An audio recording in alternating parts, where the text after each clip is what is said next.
तोड़ नहीं सकते गांठ। देखो आपको याद होगा कि जब मैं ऐसा सवाल पढ़ाता हूं तो ये भी बताता हूं कि अगर अलजेब्रा पढ़ाता हूं कि एक सवाल में अगर 2 इक्वेशन और 3 वेरिएबल हैं तो आप सी को 0 कर सकते हो और सवाल खत्म कर सकते हो। जैसे आपने सी को 0 किया तो सवाल इतना सा रह जाएगा, सवाल इतना सा रह जाएगा अगर आपने सी को 0 किया तो।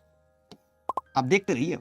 पता नहीं आपने कभी पढ़ी है ये सब चीजें या नहीं पढ़ी, हमने तो पढ़ी है खूब, मजा भी आता था। नहीं पढ़ी है तो भी अलजेब्रा शुरू कर रहा हूं, पढ़िएगा जरूर। पहली क्लास में यही सब सिखाऊंगा, आइएगा जरूर। जैसे सी को 0 किया तो ये चीज भी खत्म हो गई, सी को 0 किया तो ये चीज भी खत्म हो गई।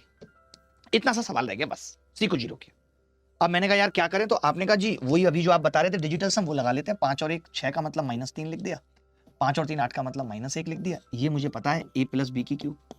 मैं फिर से कह रहा हूं आपको कि मैं इतनी अल्ट्रा कैलसी ट्रिक सिखा दूंगा कि आप फेल करोगे ही नहीं।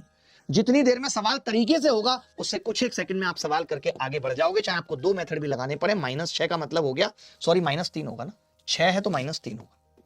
तो a + b की क्यूब -3 का मतलब 27, तो मैंने 0 ही कर दिया उसका डिजिटल सम। तो -3ab, तो फिर आपने कहा जी 0 ही आएगा डिजिटल सम। 0 किस ऑप्शन में आ रहा है? 1500 में तो नहीं आ रहा, 2100 में तो नहीं आ रहा, 1200 में तो नहीं आ रहा, 1800 में 0 आ रहा है, ये उत्तर है।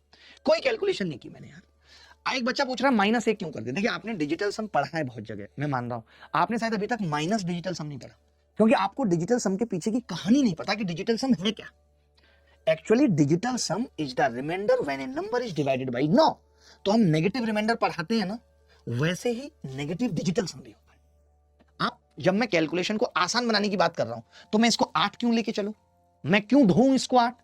लास्ट में डिजिटल सम अगर नेगेटिव आ जाए तो 9 जोड़ दीजिए, चिंता की बात नहीं।